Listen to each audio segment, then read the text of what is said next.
Gilles Ménard, bonjour. On est très heureux de vous recevoir dans ce canapé. Vous gérez à La Française un fonds qui commence à être très connu, qui s'appelle La Française Patrimoine Flexible. Alors forcément, patrimoine et flexible, ça intéresse tout le monde. Mais avant tout, parlez-nous de vous, présentez-vous.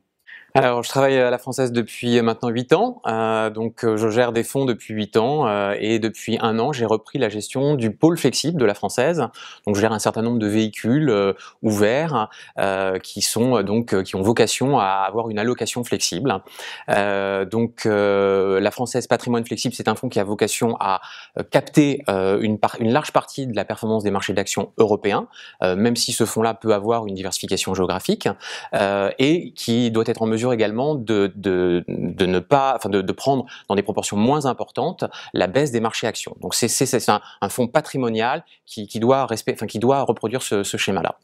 Et vous nous parlez du Graal, un fonds qui prend les hausses et moins les baisses. On en rêve tous, mais quand même, allez. En ce moment, c'est pas facile. Les taux, on n'a pas grand-chose à prendre et les actions ont monté de manière phénoménale. Alors? Alors c'est vrai qu'on vient de connaître une période avec des rendements très très sympathiques, que ce soit sur la partie taux que sur la partie action. Donc aujourd'hui, on considère effectivement que les marchés actions ont bien progressé, mais qu'il reste probablement un petit peu de place. On pourra en discuter un petit peu. Il y a des différenciations effectivement géographiques importantes aujourd'hui. Sur la partie taux, là aussi, on a des rendements on n'imaginait pas encore l'année dernière et cette année encore plus que les taux iraient aussi bas, que ce soit sur la partie corps ou sur la partie périphérie. On pense aujourd'hui qu'il y a encore des possibilités pour que les taux aillent plus bas. On n'a peut-être pas atteint le plancher. Il y a une raison aussi nouvelle, je dirais, à ce sentiment, à cette perception du marché obligataire, c'est qu'on a un nouvel acheteur de titres, de papier, qui est la BCE, donc qui s'est déclaré il y a quelques semaines et qui va être là pour alimenter le marché et acheter du papier.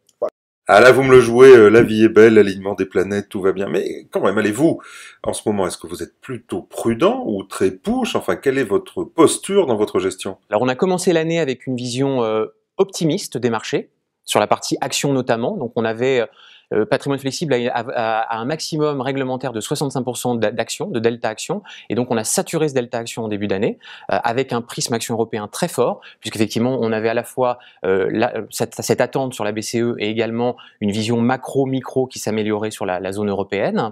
Donc ça c'était le premier point. Et puis compte tenu de l'évolution récente des marchés, on a, comme vous le disiez, des marchés qui ont bien progressé sur la partie européenne, on est en train de manière tactique, progressive, disciplinée, on est en train de réduire un petit peu la voilure sur la partie equity. Ah là, il faut m'en dire plus, parce qu'en début d'année, vous étiez en saturation action, et là, vous commenceriez à sortir. Ça veut dire quoi quand même? Si l'alignement des planètes a bien lieu, on doit aller beaucoup plus haut. Enfin, en tout cas, c'est ce que nous disent beaucoup de gérants. Est-ce que vous n'allez pas sortir trop tôt? Alors, c'est un risque, effectivement, qu'on sorte trop tôt. C'est vrai qu'on vient quand même de connaître, pour mémoire, le mois de janvier 2015, c'est le meilleur mois du fonds patrimoine flexible depuis 5 ans.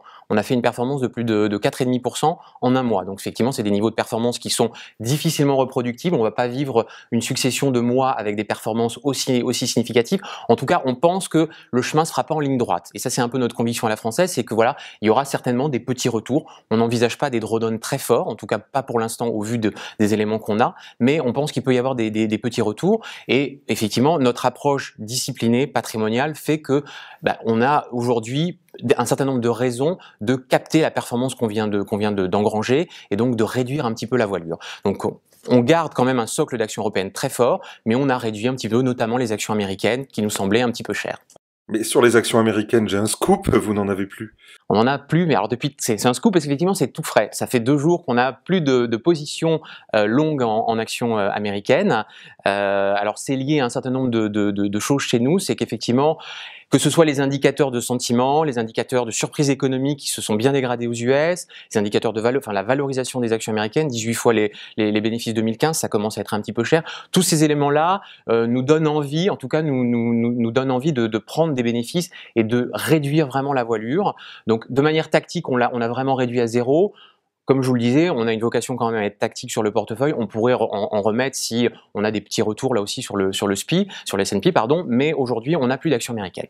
Si je comprends bien ce que vous me racontez, vous êtes quelqu'un de très systématique. Alors j'aime pas cette terminologie, mais effectivement, on a tendance à être discipliné. C'est quelque chose que j'aime bien, l'approche disciplinée, c'est-à-dire qu'effectivement, bah voilà, quand on a pris une performance qui nous semble intéressante, on a un certain nombre d'indicateurs, que ce soit des indicateurs de sentiment, des indicateurs techniques qui nous semblent, des indicateurs des RSI par exemple, des indicateurs qui peuvent montrer que les marchés sont un petit peu surachetés, survendus, ben on va avoir tendance à utiliser ces petits signaux pour ajuster le portefeuille. Et c'est aujourd'hui un petit peu ce qu'on fait, par exemple, sur la partie action du portefeuille. On va retenir la formule, pas systématique, mais disciplinée. Alors, est-ce que votre fonds a un biais? Parce qu'il faut bien se différencier. Si j'ai bien compris, vous êtes passé d'une culture fond à une culture plus macro. En tout cas, qui est plus tactique, c'est-à-dire qu'aujourd'hui, effectivement, le fonds utilise de moins en moins de briques au PCVM pour la constitution du portefeuille, mais on utilise de plus en plus de produits dérivés très simples, des produits listés, hein, des contrats futurs sur indices, actions, taux, devises, hein, et on pilote notre allocation en utilisant ces instruments qui sont qui sont liquides, bien évidemment, et surtout qui nous permettent d'être beaucoup plus réactifs. Et aujourd'hui, on voit les marchés sont quand même des marchés de tendance, de flux, c'est important, et donc il faut savoir ajuster le portefeuille en fonction de l'information circule très vite, il faut être très mobile, et c'est vrai que sur la partie OPCVM, on a du mal à l'être autant. Très bien, donc si je résume et si j'ai compris, vous n'êtes pas à la recherche de la nouvelle star, mais vous cherchez à bâtir un track très solide et régulier. Tout à fait. Moi, j'ai vraiment envie de construire ce track record. Ça fait 1 an que j'ai repris la gestion du fonds. Le fonds avait déjà un track record très solide depuis 3 ans. Néanmoins, j'ai envie de construire ce track record de manière régulière, solide, disciplinée, comme on l'a dit tout à l'heure, pour voilà apporter une vraie valeur ajoutée dans cet environnement. Effectivement, comme vous le disiez, il y a un pléthore de fonds flexibles. Donc voilà, on pense être un acteur important à apporter quelque chose de plus par rapport à tout ce qui existe aujourd'hui sur le marché. Et pour conclure, le petit dernier de la famille, ça s'appelle la française PEA Flex, même culture, mais là on est dans le PEA comme son nom l'indique.